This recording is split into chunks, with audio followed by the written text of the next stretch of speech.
Next हमारे पास जो important disease है that is very very very much important for the prof point of view, और इसके अंदर जो आती है वो है सिस्टेमिक लूपस एरिथेमेटोसस।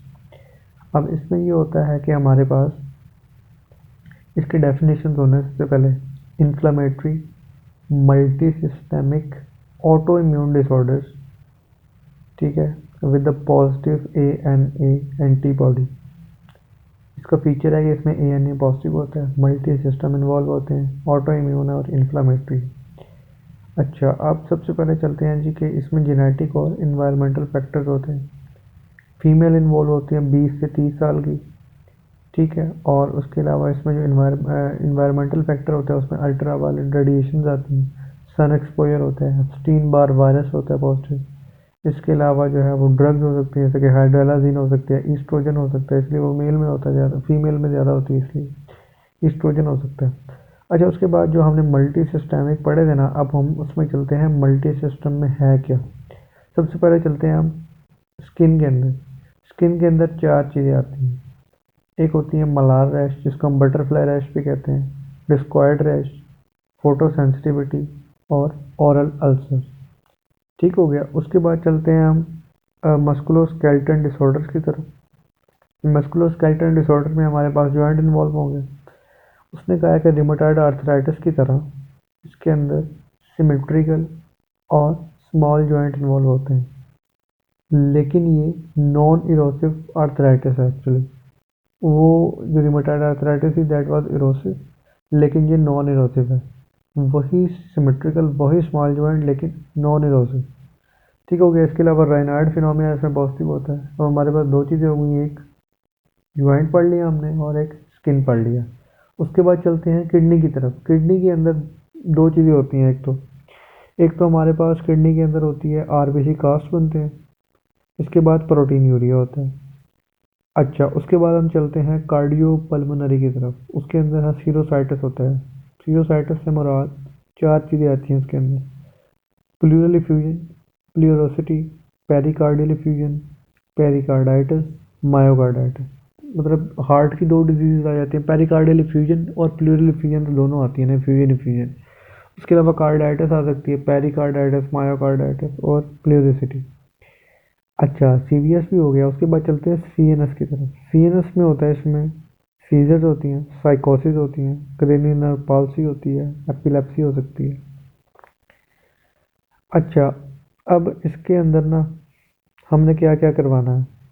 हमने सबसे पहले इसके अंदर CBC करवाना है। CBC के अंदर हमें एनीमिया मिलेगा, ल्यूकोपीनिया मिलेगा, लिम्फोपीनिया मिलेगा और थ्रोम्बोसाइटोपिनिया मिलेगा। हर चीज़ कम मिलेगी। ESR एलिवेटेड होगा। ANA हमारे पास पॉजिटिव होगी।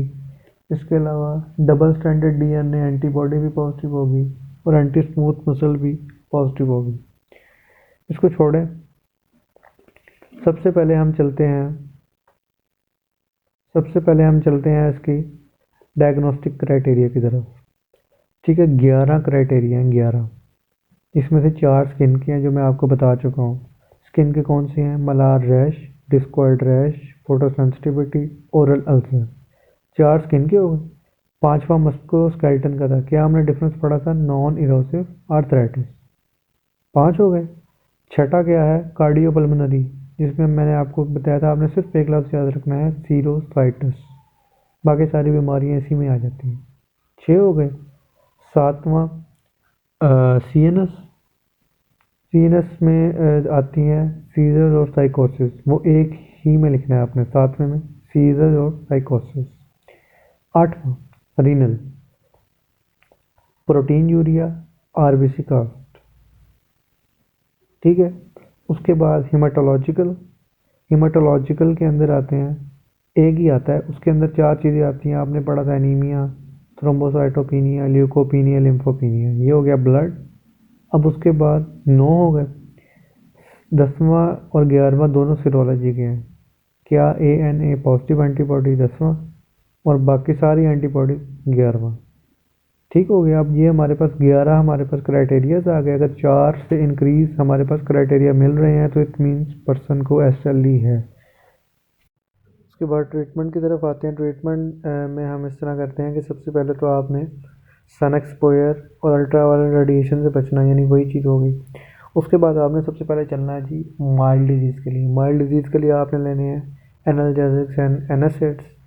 उसके बाद मॉडरेट आती है तो आपने ऐड करना है इसके अंदर हाइड्रोक्सी क्लोरोक्विन, ठीक हो गया। उसके बाद सीवियर डिजीज़ के अंदर आपने जो है वो स्टीरॉइड्स की जो डोज है उसको इंक्रीज़ करना है और प्लस साइक्लोफॉस्फामाइड लेना है। यानी वो सीवियर डिजीज़ से क्या मुराद है कि आपके पास जब CNS CVS रीनल कॉम्प्लिकेशन होना शुरू हो जाएंगी तो आपने ग्लूकोकोर्टिकॉइड की एक तो डोज बढ़ानी है, साइक्लोफॉस्फामाइड उसके साथ लेना है। उसके बाद मेंटेनेंस थेरापी में आपने स्टीरॉयड लेना है ओरल। उसके बाद आपने इम्यूनोसप्रेसेंट लेना है जिसके अंदर एजाथायोप्रियोरिन, मेथोट्रेक्सेट, ठीक है, और उसके बाद माइकोफिनोलेट, ये सारी आपने यूज़ करनी है। It was all about systemic lupus एरिथेमेटोसस।